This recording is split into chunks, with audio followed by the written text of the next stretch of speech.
یہ بات ہے 1914 کی، جب ایک 8 سال کا بچہ جاپان کے ایک گاؤں میں کھیل رہا تھا۔ تب ہی اس نے 4 پہیوں پر چلتی ایک مشین دیکھی۔ یہ فورڈ کا ماڈل ٹی تھا، جس کو دیکھ کر یہ بچہ بہت ہی زیادہ حیران ہوا۔ یہی وہ دن تھا جب 8 سال کے بچے کو گاڑیوں اور میکینیکل پارٹس سے لگاؤ ہو گیا۔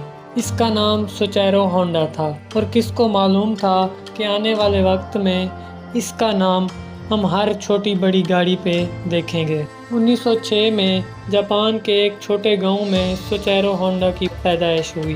ان کے والد لوہار ہونے کے ساتھ پارٹ ٹائم میں سائیکل ریپیئر کا کام بھی کرتے تھے۔ ہونڈا کے 5 بہن بھائی پہلے سے ہی مختلف بیماریوں سے مر چکے تھے، لہٰذا اس کے ماں باپ کو اپنے اس بچے سے کافی امیدیں تھیں۔ اسے پڑھائی لکھائی سے تو زیادہ کوئی لگاؤ نہیں تھا، لیکن اسے اپنے باپ کے ساتھ سائیکل ریپیئر کرنے میں زیادہ دلچسپی تھی۔ جب وہ 16 سال کا ہوا تو اس نے ایک نیوز پیپر میں جاب کا ایک ایڈ دیکھا۔ 8 شوکائی نامی ٹوکیو کے سروس اسٹیشن پر ورکر چاہیے تھے۔ ہونڈا نے اس کمپنی کو لیٹر لکھا اور خوش قسمتی سے وہاں سے اسے جاب مل گئی۔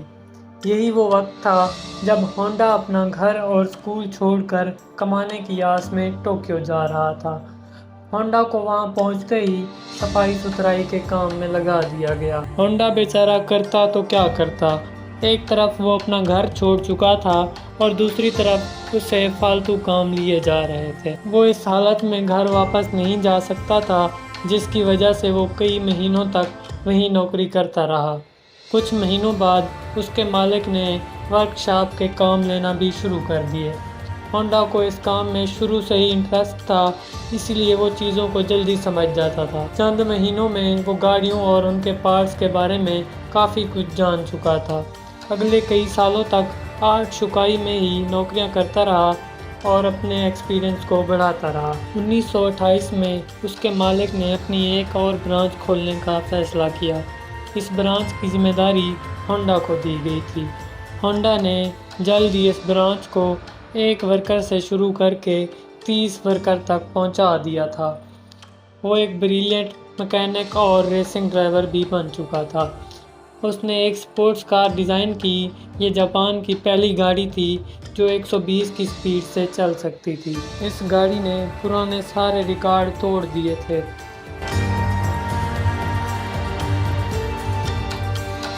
ہونڈا اپنا خود کا ورک شاپ کھولنا چاہتا تھا، لیکن قسمت کو یہ منظور نہیں تھا۔ 1936 میں ہونڈا کا ایک بڑا ایکسیڈنٹ ہو گیا، جس میں اس کی جان تو بچ گئی، لیکن اس کے دونوں بازو ٹوٹ گئے تھے اور وہ شدید زخمی ہو گیا۔ اس کو اپنی زندگی یہیں پہ ختم ہوتی نظر آ رہی تھی۔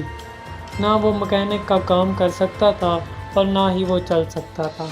کئی مہینوں کے بعد جب وہ دوبارہ ٹھیک ہوا تو اس نے اپنے مالک سے ریکویسٹ کی کہ وہ اب اسپیئر پارٹس بنانے کے لیے ایک الگ کمپنی شروع کریں، لیکن اس کے مالک نے یہ آئیڈیا بالکل ہی ریجیکٹ کر دیا۔ ان کی کمپنی اچھی چل رہی تھی، جس سے وہ نیا رسک نہیں لینا چاہتے تھے، اس لیے ہونڈا نے اپنی کمپنی بنانے کا فیصلہ کیا۔ 30 سال کی عمر میں اس نے اپنے ایک دوست کے ساتھ مل کے ایک کمپنی کھول لی۔ کمپنی تو وہ کھول چکے تھے، لیکن ہونڈا کے پاس اس کو چلانے کے پیسے بالکل ہی نہیں تھے۔ وہ دن بھر کام کرتا تھا اور رات کو اپنی کمپنی میں انجن پسٹن بنانے کی کوشش کرتا تھا۔ اگلے کئی مہینوں تک اس کو کوئی کامیابی نہ مل سکی۔ اس نے میٹل انرجی میں مہارت حاصل کرنے کے لیے ایک اسکول جوائن کیا۔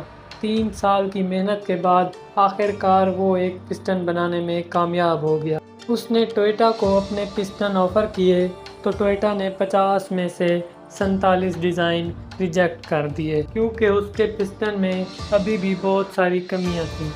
اگلے کئی سال وہ محنت کرتا رہا اور مارکیٹ کو سمجھتا رہا۔ اس کے بعد ہونڈا نے پھر سے ایک پسٹن بنایا، جس میں وہ کامیاب ہو گیا تھا۔ اس کے بعد اس کو دھڑا دھڑ آرڈر ملنا شروع ہو گئے تھے اور ایک بار پھر سے ہونڈا کو اپنے خواب پورے ہوتے دکھائی دے رہے تھے، لیکن ہونڈا کی یہ خوشی چند دن کی مہمان تھی۔